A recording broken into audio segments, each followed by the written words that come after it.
Good morning, everybody. Your pal Izzy here.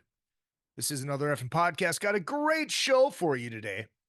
My good friend Ted Russell Kamp, bass player for the Smokin Kills, which is the band that I'm in, and plays with Shooter Jennings. He has a brand new record that is called California Sun, which is out now. It is available. He is on the show to talk about that album and have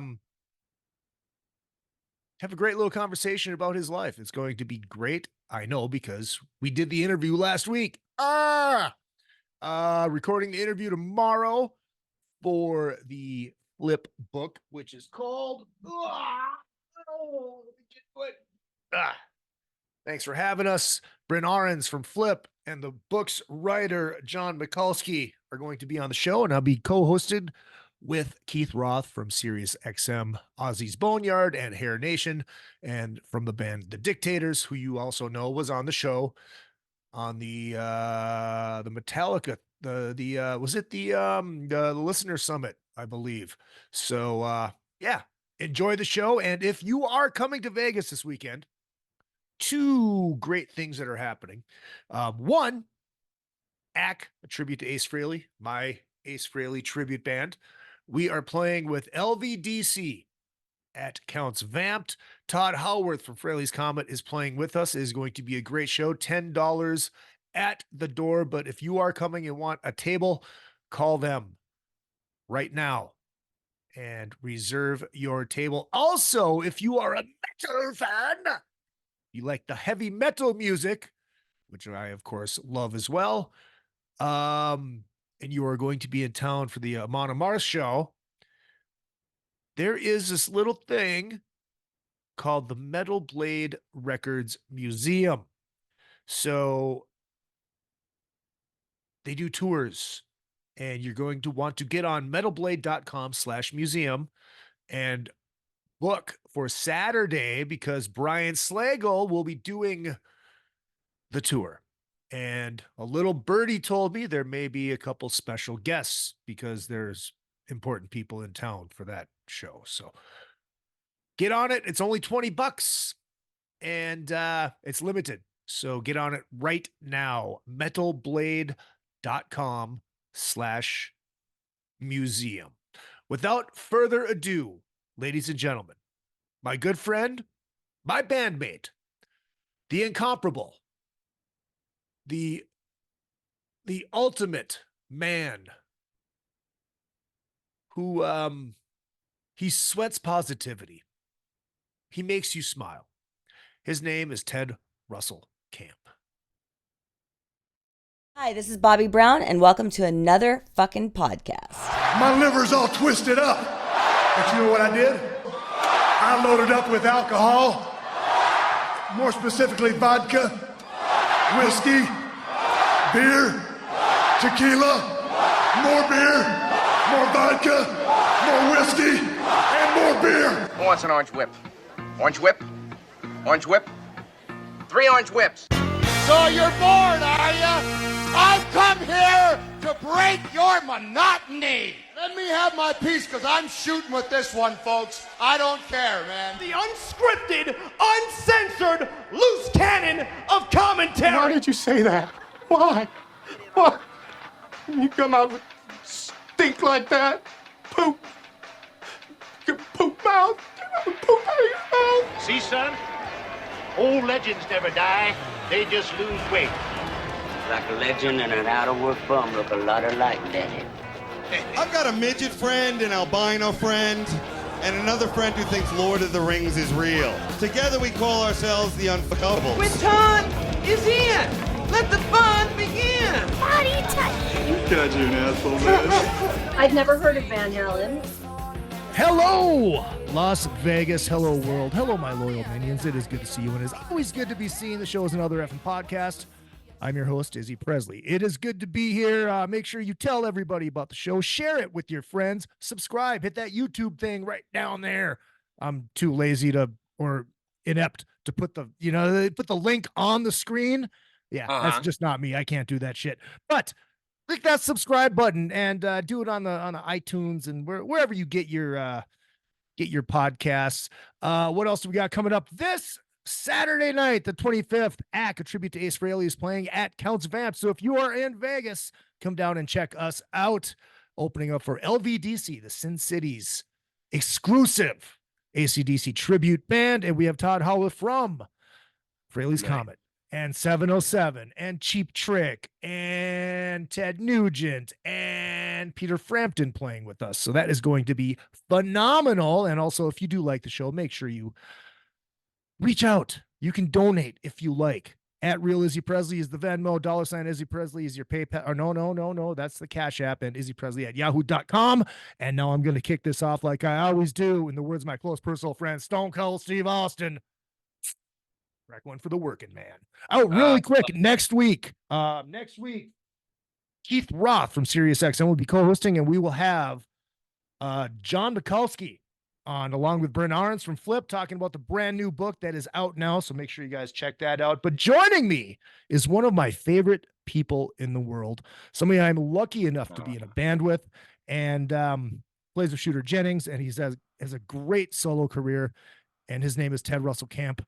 It is good to see you, my friend. It is good to see you again, too. It's been way too long. I think it's been September, I believe, was the pool party. Might have been the last time I saw you. That was the last Smokin Kills show we did. Yeah.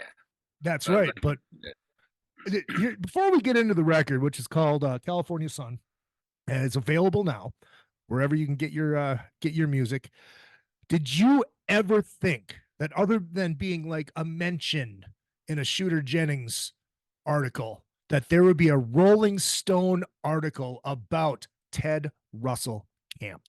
Yeah, that was pretty cool. And that just came out a couple weeks ago. Yeah. It was a great article. And I thought it was going to be more about the album in particular, but it was kind of a whole kind of biography about me and growing up and how I moved to LA and my life here and other people I played with and all my stuff for Shooter and my solo career. So it was pretty great. It was quite an honor. Quite an honor. It's I tell you what, it's, even though Rolling Stone isn't what Rolling Stone was, it's still pretty fucking cool to say that Rolling Stone wrote an article about you. Yeah. Yeah. It was pretty awesome. It was and the album is called California Sun. It is out. It's available now. And I listened to it yesterday. Finally. I heard the debut on Shooter's show is on XM, correct? Yep. And I was like, okay, this is cool. This is badass. I really enjoy the record. And the thing that I love about your writing, Ted, and like even with the Smokin Kills stuff, it's, you still have what I think a lot of music is missing, and that is the art of the story. Yeah. Thank you for saying that. And so many songs are about just like a moment. Yeah. A feeling. And especially when you get, especially as you have a lot of modern dance music or hip hop. No, I mean, I'd say dance music and R&B as much about, this is what I'm feeling right now, babe. I got to tell you. You know what I mean? Right. You left me. I need you. Let's get together. I feel so good. Whatever it is. And one of the things that I always loved about country music, and even like old, folk music, is these stories and this evolution of what happens to this person when they do the right thing or the wrong thing, and they die, or their loved one has to leave Ireland and come to America or something. So not that all my songs have that kind of level of intensity, but yeah, I like it when there's a beginning and a middle and an end, and you have a chance to grow or not grow, or be in the conflict and then kind of at least see tomorrow past it, Well, so, I'm glad you feel that and hear that in the music. Well, that's really the art of drama. If you think about it, Star Wars geeks, we can always talk about this. You've got the new Star Wars, which is actually what it really is, Star Wars. Then you had the big dramatic ending, and the good guys won. Then all of a sudden, Empire Strikes Back, bad guys win, and that's the downside. That's the dark side, and then the triumph at the end. If Return of the Jedi, that is the art of storytelling. Yeah, yeah. And each movie in its own, each good movie in its own has that epic flow. Like yeah, it's just human. And so much of what we have to deal with in life is like when things don't go our way, we have to figure out how to improve our world. And Right. sometimes it's your job or your loved one, or I've been drinking too much. I gotta figure this out, and think about all the classic country songs about me and the bottle. Yeah. That's a very human, ancient issue. Yeah, right. Well, I mean, speaking of storytelling, the lead song, which is called California Sun, is really that is pretty much your story. Yes. Yeah. That might be the most literally autobiographical song I've ever written. And it was kind of an experiment to do it. Okay. And I'm happy with how it turned out. And it starts, I'm growing up in New York. I leave New York. I left New York in the rear view with the open road ahead. And then Seattle was my promised land. And I'm gigging, doing every gig I could find. And then I moved to my apartment in Los Feliz near the Pioneer Chicken Stand. So I mentioned like the Warren Zevon Pioneer Chicken Stand. And I'd like do a lot of name dropping. I say driving down the boulevard, listening to Tom Waits, which is one of the things I did when I first moved to LA and I had no friends. I would look in the paper and I would find, oh, this is going to be a cool gig. I want to get to know these people, right? Yeah, I'm fans of these people. This is the scene I want to be a part of, and I would literally hop in my van and put on Tom Waits' Hardest Saturday Night, and then drive through Hollywood to get there. Like that album saved me many times. It's wild though that driving through Hollywood, that is the choice. Because I remember driving.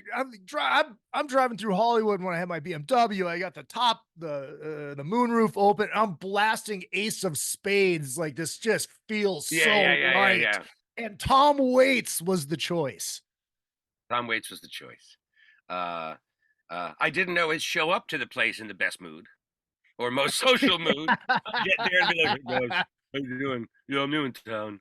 But yeah, and the song is very much about how I slowly met people, how I was drawn in by the whole myth. There's a line about, like when I played the troubadour and the lure of Laurel Canyon and the haze of Hollywood, and it's like I moved here as a fan of LA music and of course movies and film and writing. Yep. And so I don't know. As I was writing the song, it was kind of a neat experiment, and I was like, I don't know if it should be on the record or not. It's kind of cool, and I was thinking, the same thing. Like when I separate me from being a professional musician or a songwriter from being a fan, LA has a magic because you think we're fans of Jackson Browne and the Eagles and Linda Ronstadt, Little Feat and Los Lobos and Dwight Yoakam, and even Frank Sinatra came here and Whitney Guthrie came here. Like the list goes on and on. Elvis. Yeah. The incredible music that was made here. And so there's this mythology around LA and Hollywood that kind of spreads to everywhere else in the world.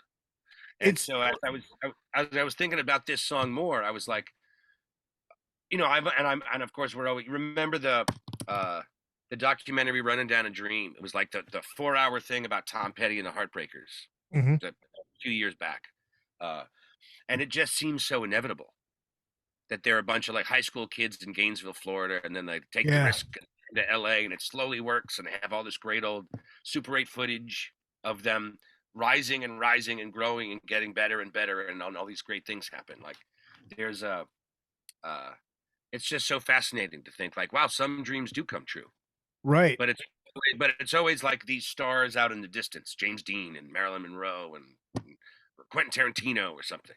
And so I was like, hey, this is kind of my story where I actually came from somewhere else, came to LA, and now I've actually been here for 20 years, living here, and I'm still inspired by this place.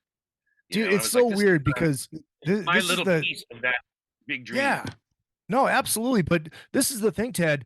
It's like you're telling your story, but you're also telling everybody else's story because it's the dream. I went out there when I was 40.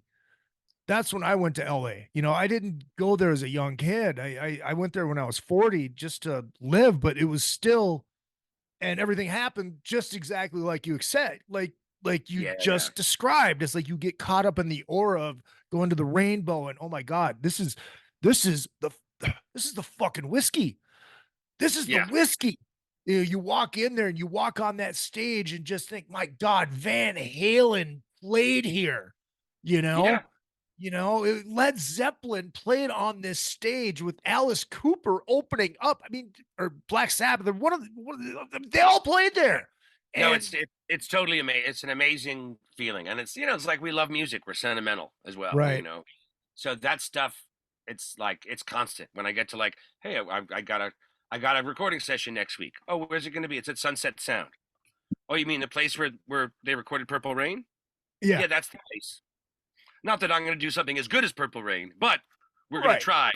And but you still feel it. Like, wow, Elliott Smith, boys, all the stuff was like in these rooms we get to work in. Yeah. And when you're right, when you play the whiskey or you play the Troubadour, or even the Viper Room, which is kind of newer. Oh, yeah. But it's like these places The are Roxy. historic. And the stuff that we love is amazing. It's amazing. It really is. It's just like I said, there's just something about the aura is tough as it can be. And we all know that Hollywood will chew you up and spit you out no matter what industry you're in. But it's like, it's still Hollywood. It's just so weird. Yeah. Totally. No, it's amazing. And so many people move here from so many different places. And then some last, some don't. Some have a wonderful time. Some have a hard time. Yeah. And now that I've been here 20 years, I have no plans on leaving. Yeah. I'm kind of a lifer. And I figured, okay, I can write this and it'll be believable. And hopefully other people will enjoy it too. Well, I think part of it is that you have a house that you bought before it got ridiculously expensive. That was part of it. Yeah, no, that was part of it. Was it hard for you to write that? Did you feel like you were journaling? Yeah, I kind of like I had different versions of the verses that were a little too just like details. Yeah. And I was like, no, there has imagery or some metaphors and some, I wanted to add more poetry to it, but still have it be very direct. You know what I mean? Yeah. And I wanted to talk about the dreaminess of it that goes hand in hand with the details. So getting that right, like I have one line, it's like, just me, an old guitar and a beat up Chevy van. Yeah. Like I could have described the contents of my first apartment, and the desk I bought at IKEA, and the couch we got that was in the storage space on the bottom of the apartment building because some other guy left it there 2 years ago. But it's like you leave out some of those details. Right. But me, my old guitar and a beat up Chevy van, it's like, ooh, there's a nice ring to that. Right. Well, you are a wordsmith. There is no doubt about it. Thank you. How long have you been working on the songs for this record? It seems like you constantly put stuff out. Yeah, I try to have a record every year or two. And sometimes I'm faster, sometimes I'm slower. Right. I started working on most of these songs during the quarantine, during COVID. Okay. And I actually did a record that came out during COVID called Solitaire. That's which was right. kind of more moodier, introspective, a little more acoustic guitar. And so as I was writing those songs, I was actually writing a bunch of these songs too. And I decided to kind of save the more upbeat ones for the next record. Okay. Not really knowing what the next record was going to be. But I was like, right now, everybody's stuck at home dealing with FaceTime and Zoom calls and Amazon Prime. Yep. So now's the time to put out a mellow record because we're all home and we want, and I know all the friends that I was getting together with, it's like half of what we're talking about is just kind of surprise. Like, what do we do now? How do we live? And so I wrote a lot of those songs that kind of dealt with that. And also dealt with kind of more of a dreamy, what happens after, energy. So Solitaire wasn't entirely a downer record, but I did want it to be a moody album that was a kind of more acoustic. Like I said, I always loved like early Tom Waits and Nick Drake and like early Joni Mitchell. So I let that record be the folky mellow one, and knowing that, okay, well, in a year or two, it'll be time to rock and party, and we're going to be back in clubs, and musicians can get back on the road, and people are going to want to celebrate again. You're right, and so right. that's what this record, California Sun, evolved into. And it's just so growing up in New York. So are you from like northern New York, or where in New York? No, I was Westchester County, so I was the Okay. suburbs just north of New York City. Okay. I grew up in Hartsdale, and then moved to Chappaqua, then for like middle school and high school. So it was like, if you leave Manhattan, you get to the Bronx, and then the next thing is Westchester. Okay. And so Okay. my parents actually met in Brooklyn, and then Oh, moved wow. out to the suburbs when it was time to have the kids. Did you and get the pizza snobbiness that comes with being an East Coaster? I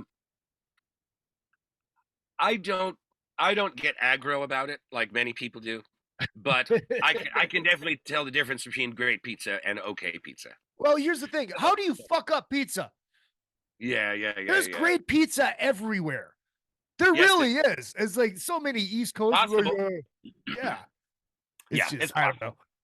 But like anything, it's like Duke Ellington said it great. There's two kinds of music, good and bad. Yeah. Yeah, and that makes pizza, sense. Like, sometimes it's not exactly it's not New York style, but it can still be pretty great. Pretty damn good. Well, see, I like growing up in the Midwest, I like the Midwestern's tavern, the square cuts and the thin crust. Oh, yeah. Beautiful. It's beautiful. It's good stuff. But so growing up where you grew up, where did your love of country music come from? Country came later. Growing up in New York, there was absolutely no country music in my life at all. I grew up, actually, one of the great things about growing up in the suburbs is we had MTV before the rest of the world got it. It was a local thing. Yeah. So when I was like 10, 11, and 12, I could get home from school, Martha Quinn, and like the new Police video, and Take on Me.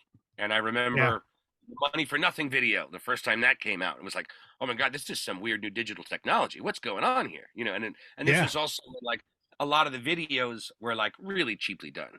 Of course. They would get, the band in a room, and I'm thinking of Tony Basil. Oh, Ricky, you're so fine. You're so fine. Just dancing in a freaking just cheerleading around outfit in front of a wall. You know what I mean? But so my first music that I got to like was just like the popular stuff that was on MTV. So it was like Phil Collins and Men at Work. Yep. And I loved Boston. I loved Boston. REO Speedwagon. Oh yeah. Police. I was very excited because the Police was the first band that I owned all of their albums. Oh, now, wow. It was only 5, but I thought that was the coolest thing in the world, Dude, it's so weird. Look, it's so weird that you say the Police, because usually the band that people brag about that is Kiss.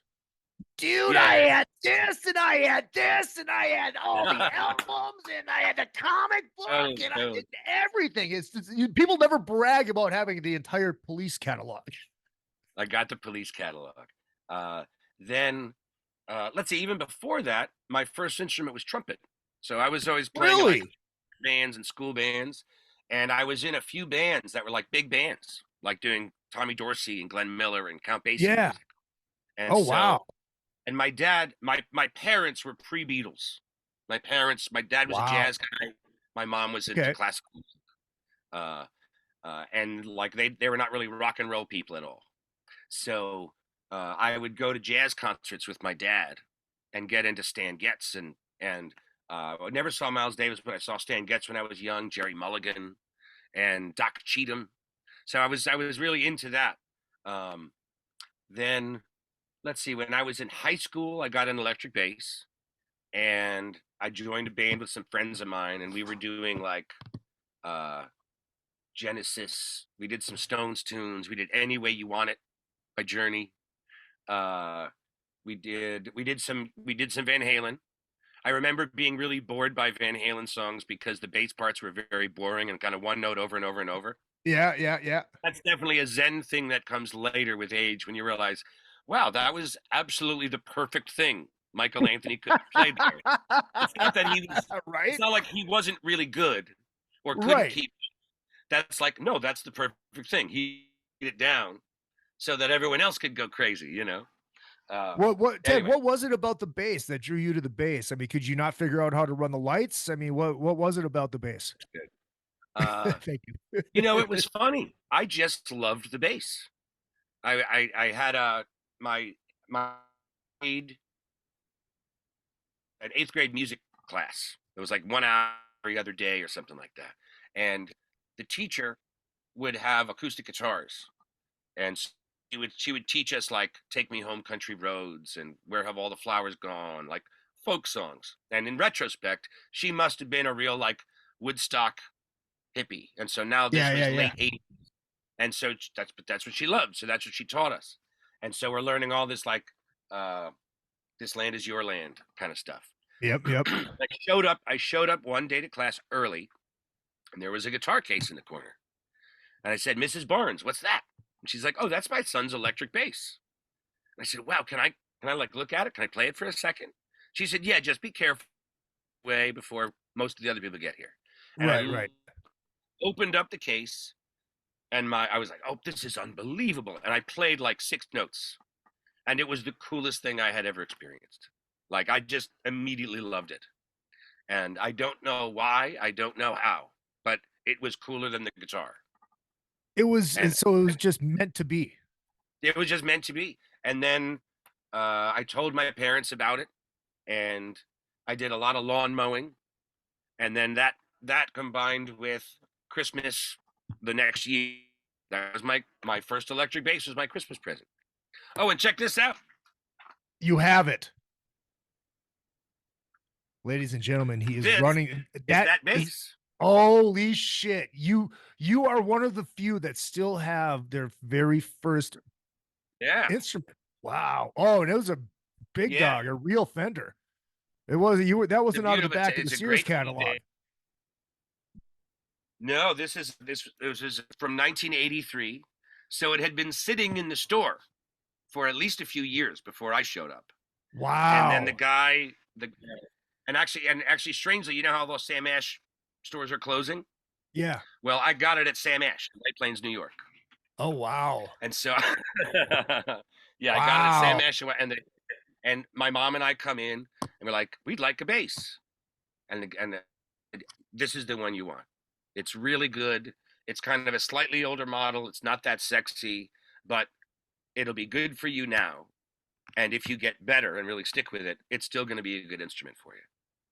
And they literally had, this is a specific, you remember like Eric Clapton pretending that song? Yeah. Anyway, so that was the same era as this. And it used to have active pickups. And I hated the sound of these active pickups. And apparently everyone else in the world did too, except for Eric Clapton. So it didn't sell. So I got there and I got this bass. And then a few years, actually, it was embarrassing. I didn't really realize that you were allowed to change the pickups on the guitar. Right. You know what I mean? Right. So it wasn't until years later I was like, I hate the sound. I love the feel of this bass, but I hate the sound of this bass. So it took you that long to realize you hated how it sounded? Well, you know, when you're young, anything that's loud enough is great. You're not really true. You didn't really get tone yet. You know what I mean? Right. That gets subtler as you go along in your years of listening and playing. So it was fine. But then as I got into college, I started getting another couple basses. It was like, this one doesn't play as well, but I like how it sounds better. Right. You know? And then later on, I realized I just put a vintage P bass pickup in it, and then now it's still one of my favorite basses I play. Speaking of tone, Ted, beater amplification, that's 2E's beateramplification.com. You can see that bad boy right behind me. Yes, 100 watts of testicular fortitude, pull 2 tubes. You have a 50. Ted, you've heard this amp on stage before. It sounds great. I have. I've heard you rock with that amp, and it sounds great. I have. Beateramplification.com. That is 2E's, as you can see on the amp face right over there. And the some bitch is on top, and grocery store gals right behind there. And so, yeah, it's sitting right next, speaking of tone as well. My vintage USA V52 Telecaster back there, which is another great instrument. So check them out. Vintage USA Guitars, phenomenal instruments. So have you always been a Fender guy? Did you ever like veer off into like the Gibson Grabber? Yes. Or Yes, I actually ended up getting a deal with Gibson. Actually, we got caught up in my middle school and high school. We didn't really get to discovering country music, but we'll get there soon. Yeah, we'll get there. Anyway, so I'm gigging all through high school and college. I get into the jazz with the acoustic bass in college, and then I moved to Seattle to start to play. No, hold on. What year is this that you went to Seattle? Yeah. What year? I moved to Seattle in 93, 94. So you went to Seattle right after the Great Wall of Nirvana hit, when Yes. all the bands out of Seattle were getting signed. Was that one of the things that made you go to Seattle? Actually, no. What made me go was my girlfriend from college who wanted to move to Seattle. She'd been there on a road trip and loved it. And I, of course, heard about grunge, but I was not a big fan of it. I wasn't as hard rock as that. Yeah. You know. Yeah. But I respected that music. Right. You know? And actually, as an adult, I've gotten to really love it much more. You know, it's Mm-hmm. awesome and heavy and soulful and weak, profound music. But I actually found one magazine article about Seattle, and it talked about all these great bars and that there's a nightlife aside from grunge. And I was like, I think I could do this. I see at least 20 bars listed in this article. And there's a place in Old Town of Seattle called Pioneer Square where there would be like one cover for 9 clubs. And so you could go to any of these clubs and pay your $10 cover. And then you see blues at one place, reggae at one place, jazz at one place, rock at one place, ska, punk, you know, a second jazz group, a second blues group, you know what I mean? And so I was able to move. Anyway, we sold everything we could, bought an AMC Concorde, and drove across country to Seattle. Got an apartment. I bought an acoustic bass within the first week, and I just started like playing on the street and answering ads and going to blues jam sessions and all that stuff. So I started playing music for a living in Seattle, doing every gig I could, and I was there for maybe 6-7 years. It was great. The thing is, I had some friends. I went to college in upstate New York, and I had some friends that had moved to New York City.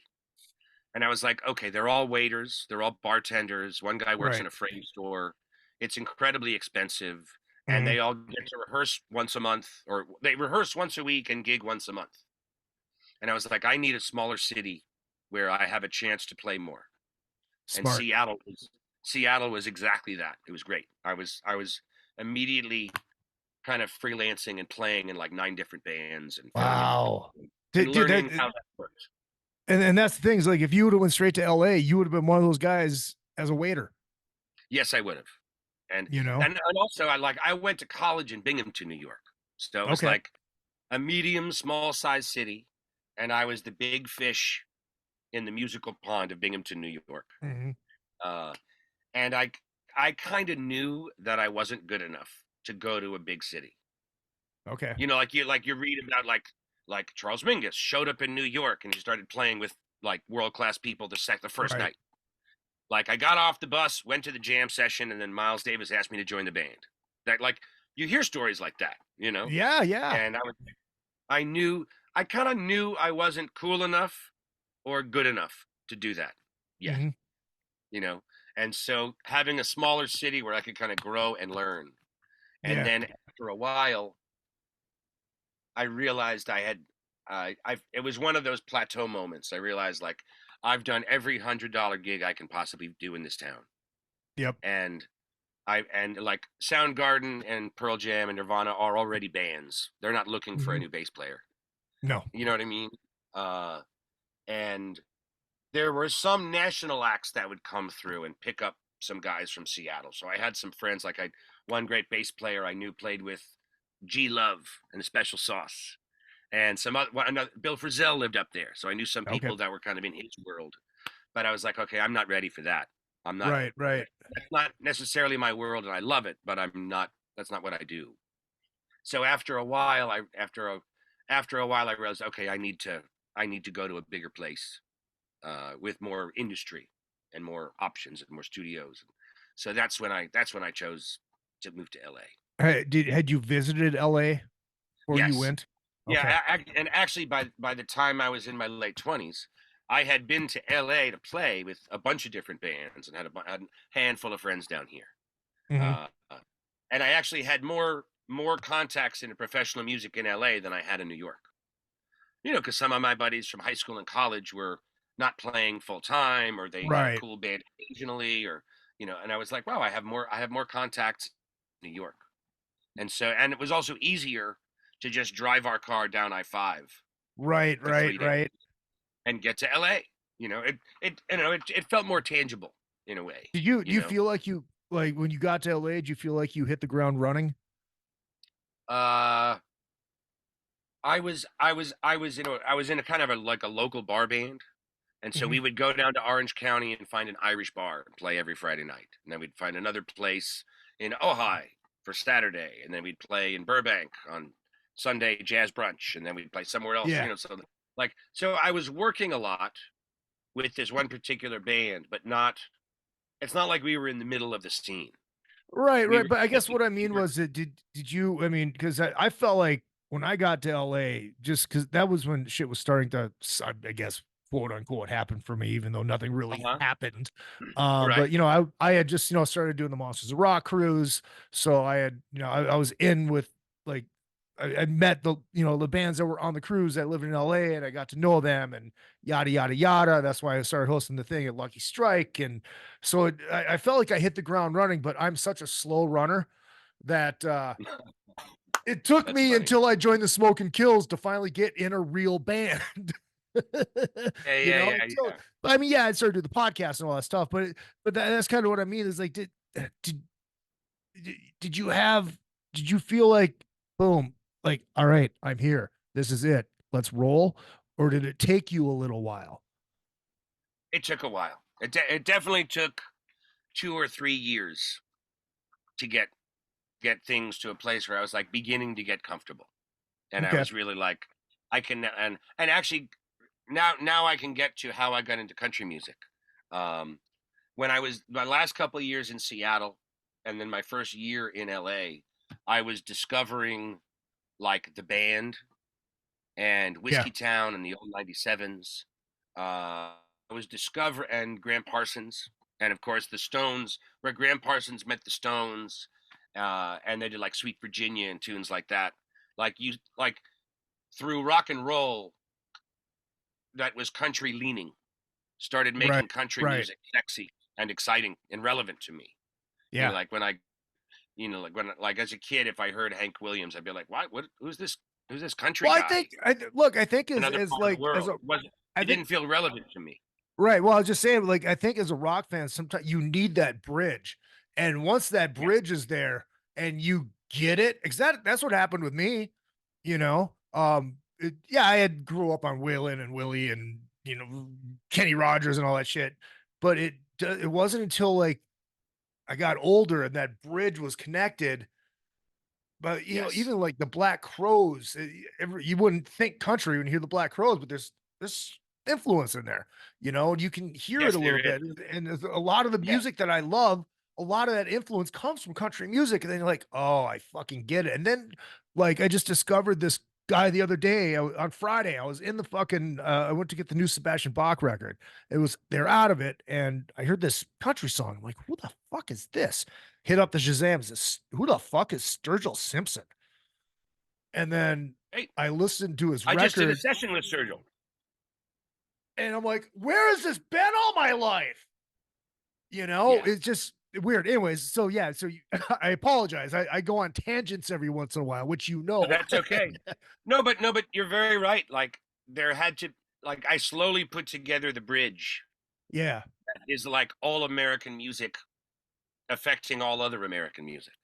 And you Right. start realizing the line between country and soul and rock and gospel. And I discovered guys like Leon Russell was a huge one Mhm. for me. Delbert McClinton was a big Yeah. one. of course, Ray Charles with modern sounds and country and Western. Right. You start realizing that if you start with the Black Crowes and you shift it over ever so subtly, it's less Southern rock and a little country-ish.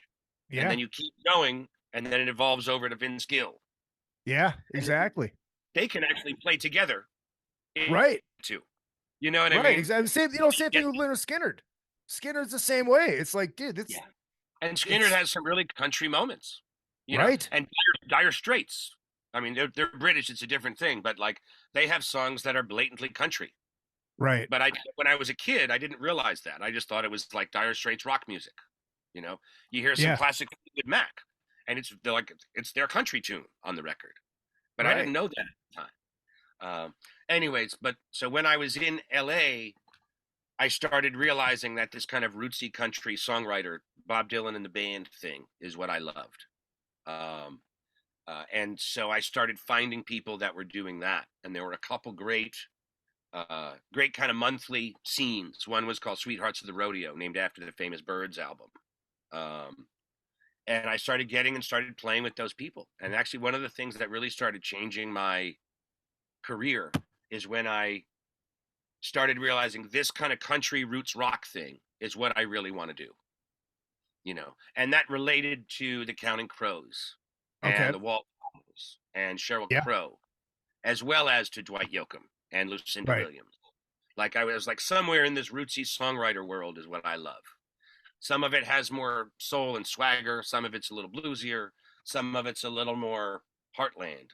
But this approach to storytelling and bands is what I'm into. And so I started less kind of pop gigs and other eclectic kind of gigs. And I started honing in on the roots rock world. And then actually a pivotal one, Shooter Jennings was putting together a new band, and we had never met. And there was at one point his bass player was kind of getting flaky and not really working out. And he started saying, "Hey man, I need a bass player." And two different of his good friends both said, "You got to call Ted. Ted's perfect for you." Wow. And then one of them called me and was like, "Hey man, I just gave your number to Shooter Jennings." And I was what goes through your head when you hear that? I was like, "That's awesome. Let's hope it works out." You know, because I knew that Shooter Jennings, the son of Waylon Jennings, lived in L.A., but I had never met him, played with him, or seen his band or anything like that. So I was like, "That's great, awesome." You know, let's hope for the best. You know, and so I did. And so two people recommend one guy both guys I played with that Shooter knew. Okay. When it was time. So he called me up and was like, "Hey man, we got a rehearsal studio in Hollywood, like Hollywood and Vine. You want to come down on Wednesday night?" I was like, "Great." So I came down and I just kind of jumped in and started playing. And I knew the guitarist. It was we had done a bunch of gigs together. And he of course helped me feel a little more comfortable right away. Shooter was like a really laid back, unassuming kind of guy. So it's not like it was a high stress scenario. Right. I just immediately understood his songwriting style, and he was throwing some covers at us and some songs that ended up on his first record the next year. I loved the drummer, Brian Keeling, was a real kind of like tight power Kenny Aronoff kind of drummer. And it just immediately felt good. It was one of those great moments when it's like, wow, it feels like within 8 measures, it felt like a band. Wow. And then Shooter was friends with the people who ran the Viper Room. So he did a monthly set at the Viper Room. Okay. And I didn't know this at the time, but basically while he was trying to put together a band, he would get new people together and do a different show every month at the Viper Room. Oh, wow. With mostly the same songs, but just like new people and see how they all feel, you know? Right. So then we did one of those, and then it just started feeling better and better and better. And it was perfect. It was a really kind of a magical time. And it was probably within 2 or 3 months after that we started recording actually a cool thing about that moment too is after I kind of joined, we all went drinking after, maybe at Bordner's, one of those places that was right in that little area. Yep. And we're all hanging out. Shooter's like, great. Now all we need is a good-looking guy to play acoustic guitar and sing killer harmonies, and then maybe a pedal steel player, and then we're set. And I thought, Shooter, it's your band. You should really do what you want. But I think we should just be the four of us, because if we're the four of us, each of us will be allowed to have more personality, and will be like the Led Zeppelin of country music. If we get part of the sound of big, more modern country, maybe not ultra super modern current pop country, but when you think of pop country, part of the sound is a big band, right? So that everyone plays very safely. Yep. And then there's a little pedal steel, and then it leaves. And then the vocal sings again, and then the guitar goes down, and then it leaves. And then there's a piano fill. Like, you have so many of these little instruments as textures, but everyone plays very safely. Mm-hmm. You know what I mean? Yeah. Genre. And if it's just the four of us, you've got four badass musicians in this band, and all of us can have more personality, and the space is what's going to help us all play a little more and have more uniqueness. Right. And he was like, that's interesting. Anyway, so he thought about it, and the next week he came back. He was like, Ted, I think you're right. I think we're a four-piece. Wow. And this is what, like, this is like why I wanted to have you on the show, is because we've never had these conversations. I've never asked you these questions. I didn't realize that you weren't just like, a hired gun, part of the band, but the hired gun guy that's been in there for forever. I mean, I didn't know that you were part of the original Shooter band. And so it's like, now that makes it even cooler that it's not just a bunch of hired guns, it's the band. No, it was one. And when we started, it really felt like the band. It was really one. Of course, we all knew, like, it's Shooter's name on the marquee, right? Obviously. And check this one. This was a really magical one. Like, we're rehearsing one night, and Shooter's like, oh, I'm going to leave town for a couple of weeks, so let's skip next Thursday and do the next week. We're like, okay. So we get back together the next week, and he's like, I got us a record deal. And we're like, huh? Like, that happens? And he's like, yeah, I flew to Nashville. I had a bunch of meetings. I played a bunch of people our recordings, and I got us a record deal. And I was like, wow. Well, that, it's like, that's something that, his parents are Waylon and Jesse Coulter. Yeah, absolutely. So, like, he grew up knowing all of these people in the music industry. Right. Now, if the music wasn't good, he wouldn't have gotten signed. No, exactly. It's like, so there was, like, Shooter very often would never kind of take advantage of the name or the reputation. Right. But that was one of those rare moments when he was like, these people are going to return my phone calls. We got something good. Let's share it. And it's like, it kind of happened that fast. Wow. And then we did one kind of showcase show at a small cool bar in Nashville called the Sutler. And we did another showcase show at kind of a side stage at South by Southwest, where a bunch of the executives from different labels came to come see us. And those two shows kind of cemented the deal. And of course, I was like, I'm just happy to be there, and I'm part of the band, and it's my job to play my ass off and not say anything offensive. Right. You know what I mean? Right. I was just like, just be supportive. Shooter really kind of put all that together. Shooter and I got to know, well, just kind of how kind of smart and focused he is. Like, he really is. He's a soulful friend, very loyal, very creative. In terms of combining all this stuff, all these genres, and his love of Nine Inch Nails, and his knowledge of classic country, and his love, like, it's wonderful how eclectic his tastes are, and how right how he can be so smart and focused, but also so soulful and instinctive at the same time. But he really had a kind of a vision for what it could be, and kind of led the band wonderfully and fearlessly into a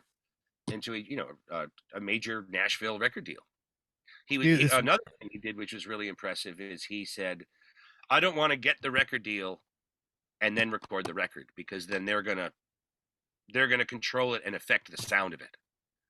And one of the things he did was, "I want to make this record in L.A. with us, and then show up with the finished product and say, who wants to put this out?" Smart. Which was great. It was. Did that end up happening on later releases? Yeah, I believe Shooter kept artistic control. But then one of the hard things is, I think we did 3 records for Universal South, Mm-hmm. and they kind of, I was on the band side, not the business side, so I'll just talk about my perspective. Yep, and that's all you should talk about, because that's it felt like they put less money and less care into each progressive album. They realized it's less commercial. And that's what I'm sure you've heard about it from friends, read about it in autobiographies, and seen about it in like movies. It's like, the closer you get to what the label wants, the more excited they will be about it, and the more money they'll put in. Now, the risk of that is singing these songs I don't even like. Right. Or I'm singing these goofball pop tunes, or whatever it is, you know what I mean? Right. And the other extreme is Neil Young making Trans, or his Rockabilly album, something like that, where it's like, yeah, where the label's like, it's still Neil Young, but we don't know what to do with it. Right. It's like that famous line in Eddie and the Cruisers. They want On the Dark Side. They don't want this. When they did Caesar in Hell, you know, it's like how do you please them with still keeping your musical integrity? Yeah, totally. And so Shooter was able to keep making, and we were all able to keep making the music we wanted to make, but they kept saying, "Oh, there's just not the magical hit on this one. We'll do our best," and so they would do their best, and it would kind of do slightly less at the first record. Right. And the same thing happened with the third. And I kind of seeing how that worked. And the record people and the radio people being like, "Well, we tried. I guess we'll just go to Texas radio with the next single and not national radio." Texas radio is pretty powerful, and there are many. And actually, I now can go to Texas, and have for years. Partially because Shooter and that music helped be my introduction into the Waylon and Shooter legacy. You know what I mean? Right. So it's awesome. But when the Nashville label said, "We're going to go to Texas radio instead of national radio," that's, in a way, that's them saying, "Okay, this is smaller money. We now care less." You know? How has playing outside of Shooter, did you think, because like when somebody leaves a big band, you know, they play in arenas, they're playing stadiums, then all of a sudden they're playing a fucking club, you know, it's half full. They don't realize that whole crowd is not going to follow you in there. They want to see the fucking Stones. They don't want to see you, you know? And obviously this is on a different level, but so when you started doing your solo stuff, did you, how was the response outside of do you kind of know where I'm getting at here? How I do. No, and first, the years when I was really kind of seriously touring my own music outside of Shooters, it was definitely a shock, because you know, all these friends that would come and see us play in Dallas, and I would hang out with them. I'd let them all know, and I'd text them, send them Facebook messages, and then like 3 out of the 10 would come. And I was like, but I need you now. How could you? Yeah, you know, right. But I also realized, well, part of what they want is the whole experience of the big show and the excitement and the cool for drinks with the band. And it's like everyone's coming at it from a different perspective. And so I realized, okay, there's some automatic momentum I will get from my playing with Shooter, but I really do need to just kind of build this up and do what I can, and not Like not take advantage of the relationship with Shooter, and Right. not be like Ted, Shooter's bass player, when I'm touring and stuff. Like Right. let people figure that out and let it be mentioned in the press release, but not be a big thing about it. Right. Right. So, but it and also like my music is there's definitely an overlap. I love a lot of the same stuff, but our Mhm. music is different. And I was like, okay, where to find my own audience, knowing that there's going to be some great overlap, but not, I'm not Not dramatic. entitled. I'm not entitled to like the same clubs and the same all that stuff. Right. The same marquee. Yeah, but it's great. I love doing both, and I'm proud doing both. And it's like I really do believe if you got 1,000 people in front of you, as opposed to 15 people in front of you, Mhm. our job is to make music and to care about what we're doing and to communicate with people. Let's go to let's go to a very important night of your life. What do you remember about the night you met Mike Dawson? Okay, great. Because Mike's told the story many times, but I don't think I've ever heard you tell this story. Oh, okay. Well, I was playing the Troubadour, and Mike was there in the audience. And the way the Troubadour is, for those of you who've never been there, it's kind of a longer, thin room, but the stage is along one side of it. Yep. Like it's not like you walk in at the far side. The stage is on one side, and then the bar is on the side. So there's probably place for like 200-300 people to stand in the middle. Now, if you walk straight through the audience, you get to the door that brings you upstairs to the backstage, or the green room, rather. So I left, and I was go to but I had to walk through the audience to get there. There's another kind of catwalky way to go, but I wasn't doing that. Yeah. And so Mike was right there, and maybe I decided to stop and get a drink, or he recognized me and said hello. So we started talking for a few minutes, and of course Mike, that great deep voice and da-da-da. And I don't know if he mentioned right away that he was in radio, but he obviously was a music lover. Mhm. And we're talking about bands and life and the show and da-da-da, what's in the set. And then he was with Tyler, Yeah. who's the original drummer for the Smokin Kills. And Tyler obviously said something, but he was a much quieter guy. Mhm. Mike is very outgoing. Yeah, man, let me tell you a story, And so after I'm talking to Mike for a second, I'm like, so are you guys in a band? Because I had just assumed, half of the audience when guys in bands play is other guys in bands. Right, right. You know what I mean? Yep. And they were like, I don't know, but maybe we should be. Well, and the way Mike tells it, they had met that night. I didn't know that. Like, I didn't know that they just met. I assumed they came together. Yeah. And were buddies, because they were just standing together with a beer in their hand, So they had just met. So anyways, so then after our conversation, they start talking and they start forming the Smokin Kills. Like, oh, I know a guitar player. Let's do this. Oh, I know this bass player. And so it was totally awesome that they start forming this band, and it evolves into a great friendship for them.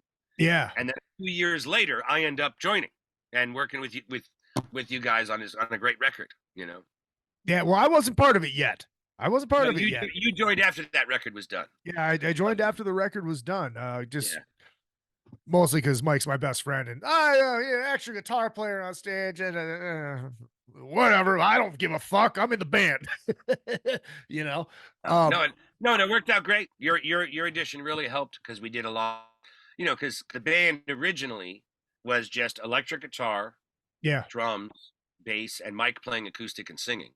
Right. And then, of course, as we're recording, we start overdubbing and getting creative with the second electric guitar, and we realized we wanted to rock a little harder and have a stonesiness on some tunes, and we need bar chords going on another tune. Yeah.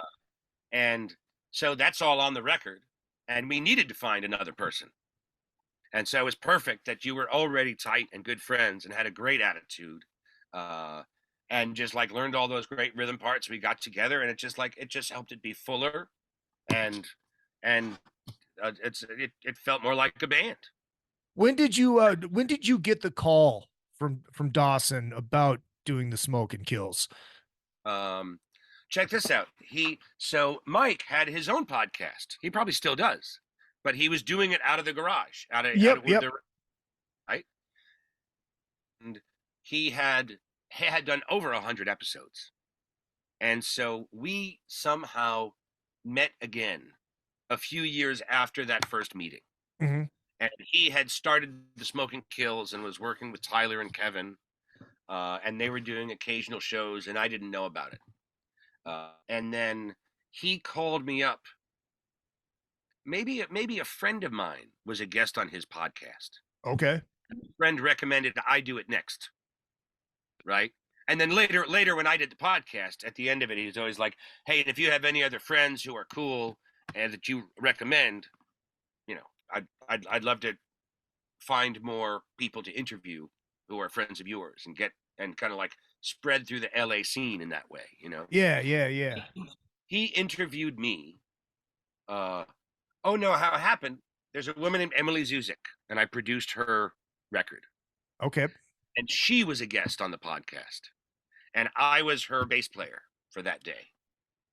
And, gotcha. And so he does the interview with her, and me and our friend the percussionist are playing along. And then at the end, and Emily's like, "Ted produced my album," and we told some stories, but it was basically her interview. Yeah. And then at the end of it, Mike was like, "Hey man, will you come on the show?" I was like, "I'd love to." We start talking about me and my music and Emily's record and another record that I was producing. And I started just talking about my philosophy of producing. It's like, my job is to help you make the best record you can make. And you're paying me for my instincts and my taste. Mm-hmm. But I don't want it to sound like my album. I want it to sound like your album. Right. It shouldn't sound like my album with you singing.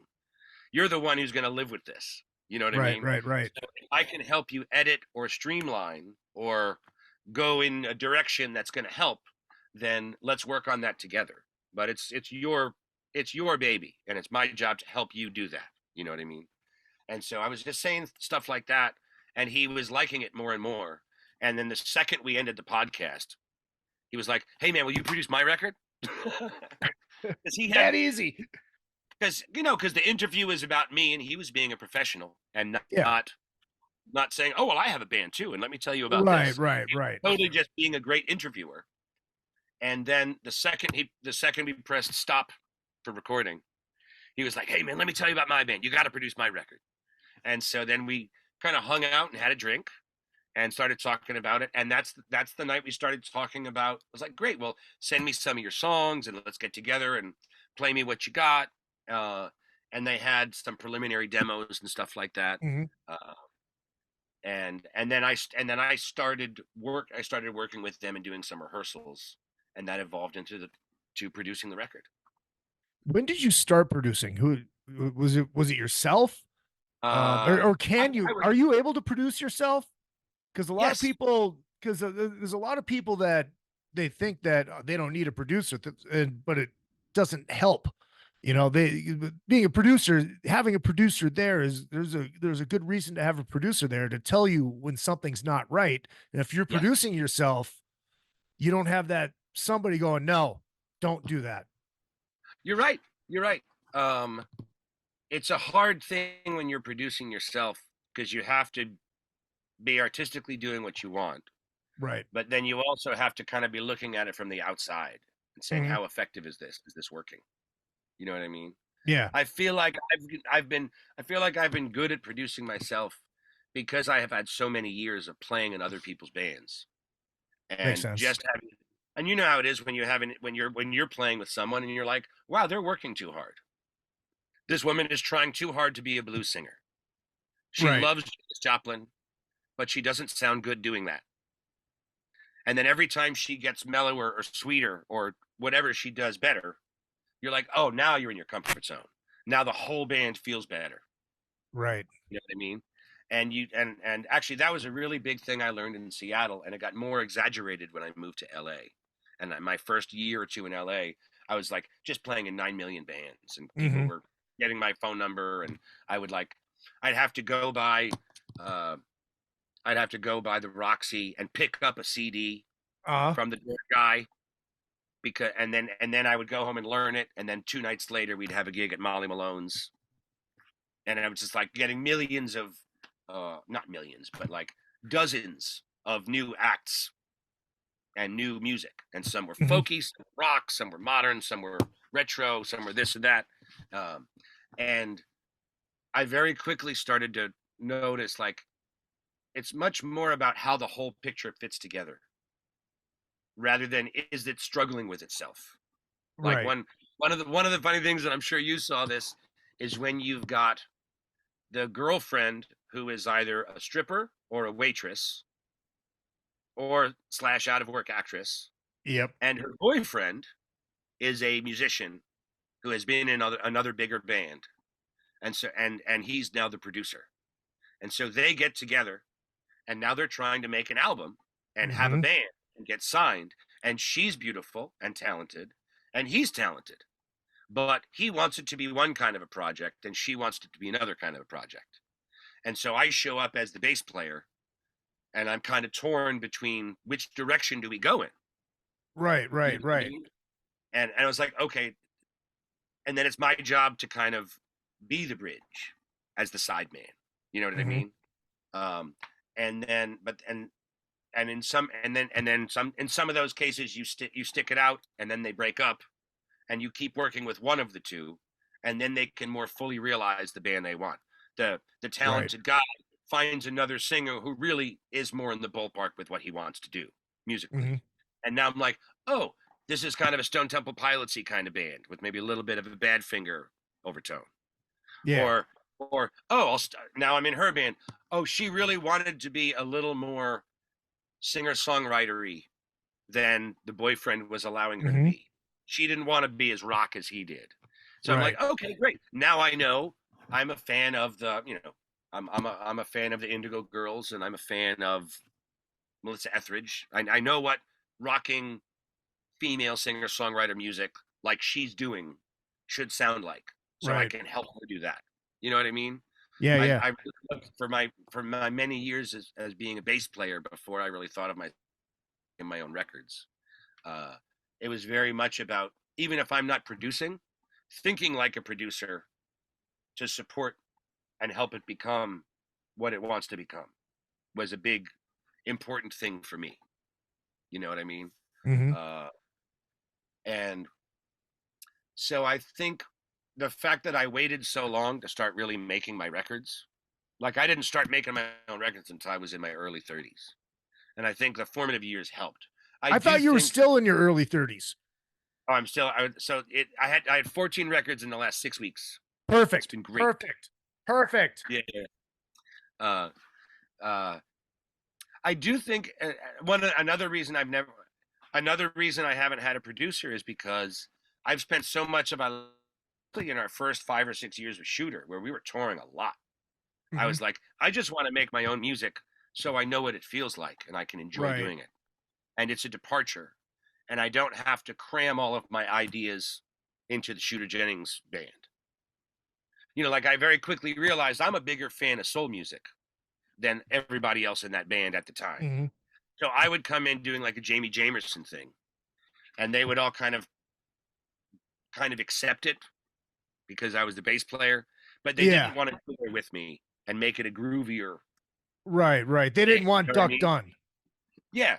And then I realized, oh, I should just do my soul music influence stuff over here.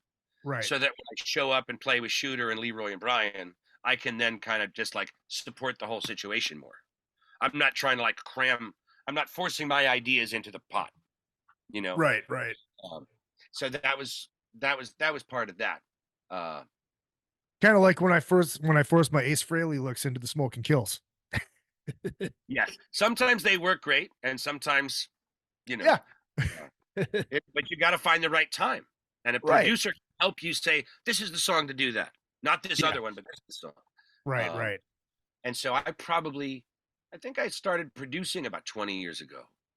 So it was shortly after the Shooter time, and I was working with a friend of mine, a buddy from Texas named Shai Blakeman, and he was a younger songwriter, so I was doing some solo shows, and he would be the opening act, and we would do stuff together.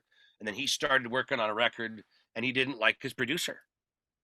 The producer was making him a little too kind of like cheesy and Nashville sounding. Mm-hmm.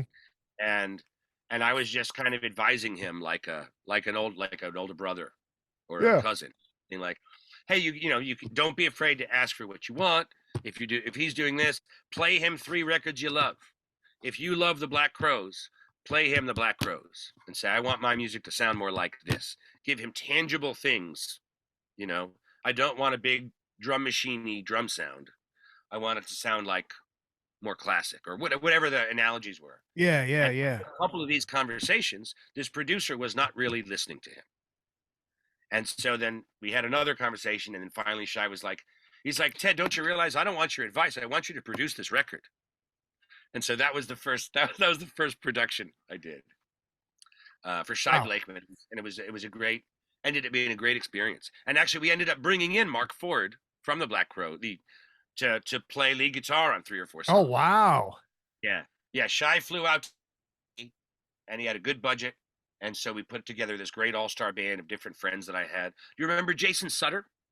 No. Great drummer, still lives in LA, but he played with Chris Cornell and like Foreigner, like all these. We probably crossed paths at some point. I'm sure you have. Yeah. Anyway, so he played drums. I brought in this kind of all-star band of all these great friends of mine.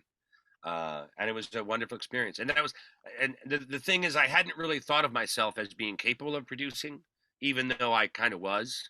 Right. And I was a good band leader. Yeah.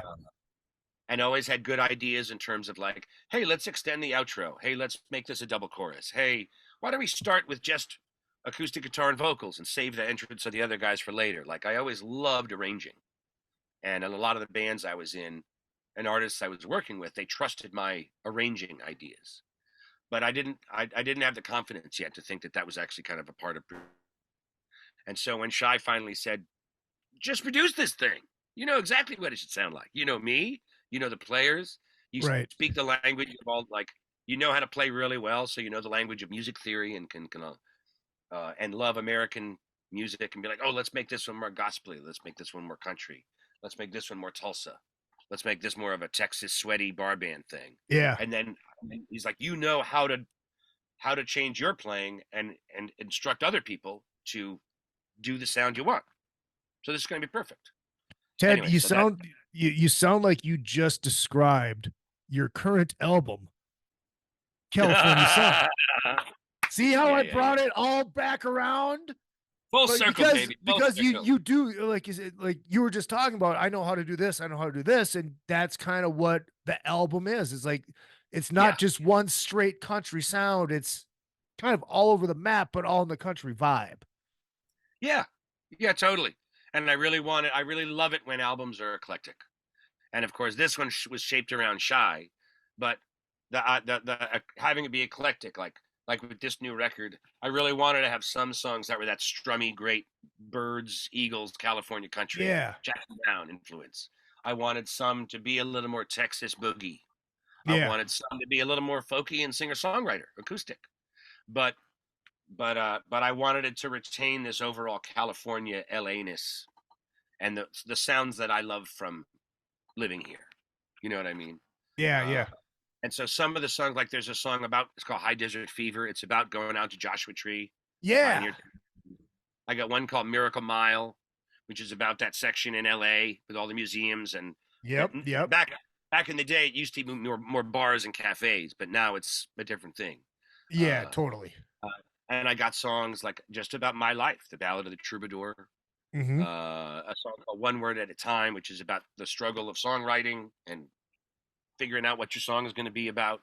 Like, I realized about 2/3 of the way through making this record, it was becoming this autobiographical thing about my life in LA here.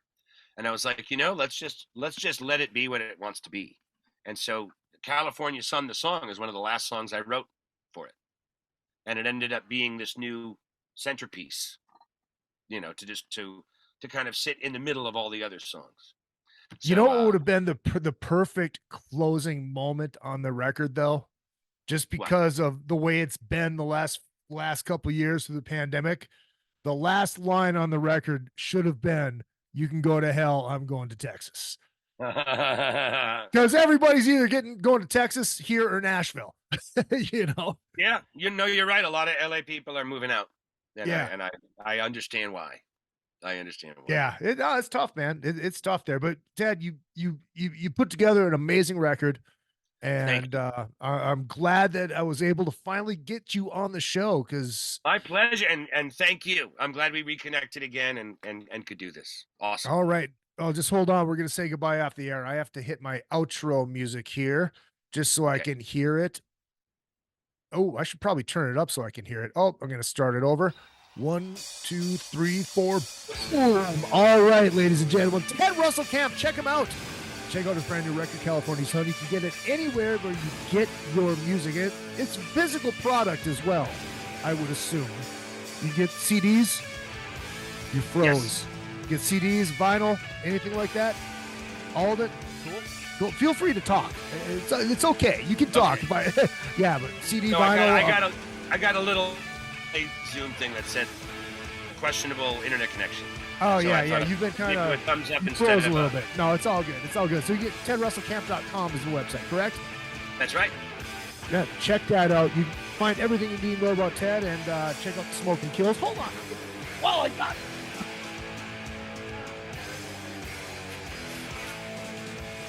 Since I got one in my hand, why not? Check out smokinkills.com. You can catch also Ted out with Shooter Jennings, and there it is. Look at that. It is beautiful. So yeah, check out his new record and follow him everywhere. And we will see you next week with Brent Ahrens and John Mikulski talking about this Flip book, my second favorite band of all time, bar none. Co-hosted by Keith Roth from SiriusXM. My name is Izzy Presley on behalf of Ted Russell Kamp. Something about a cock.